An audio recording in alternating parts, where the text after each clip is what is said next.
Hello there, my name's Harry the Piano and this is Trinity Rock and Pop. Today we're looking at grade 6 improvisation Latin style for keyboards. Now Latin is one of those words that covers a lot of different styles. We've got bossa novas, we've got sambas, we've got salsas, and they're different tempos and different speeds and different feels, but there are a few things that they all have in common, so those are useful to know.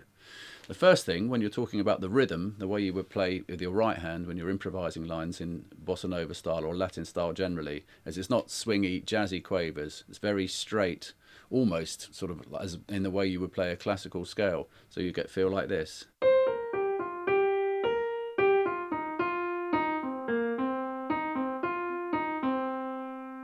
And if you listen to what the drums are doing in a bossa nova, it's just very straight, even quavers or eighths, whichever you call them, with little tiny accents on the third quaver and the sixth quaver of each bar.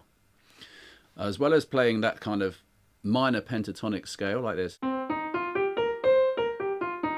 which we would play in our example of a sort of minor bossa nova. You've also got those little Latin patterns which you'll hear cropping up in all the styles that we call Montunos. Now let me try and explain what a simple Montuno is. If you take a triad like C minor, and then you start moving your thumb down in semitones in a little rhythmic pattern like this,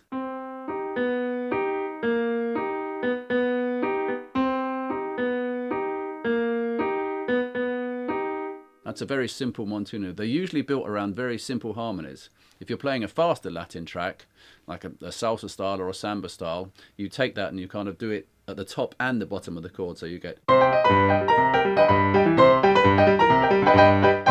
which sounds much flashier, but essentially it's the same thing as.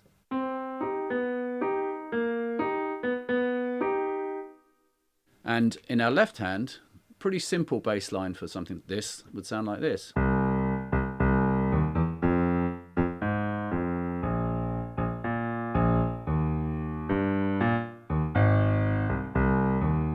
So really just using triads and that very little simple rhythm.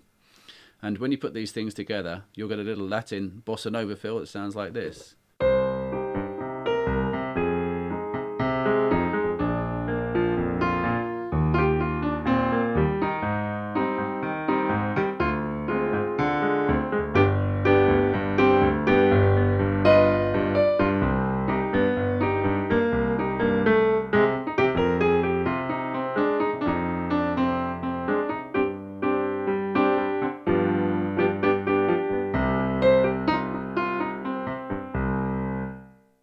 If you're playing a very simple line, which Latin tunes often are, particularly bossa nova, in your right hand, a simple phrase like this,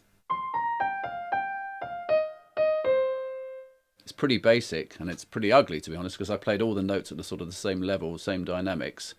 So we want to articulate, and it's very important to bring those simple lines alive by phrasing it, by using different dynamics, louds and softs, sometimes playing the notes so quietly, it's almost what we call a ghost note. So instead of,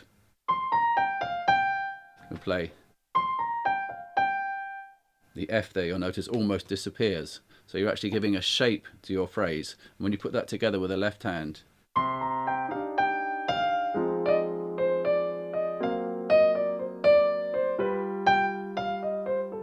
so let's try and put some of those ideas together with our example here.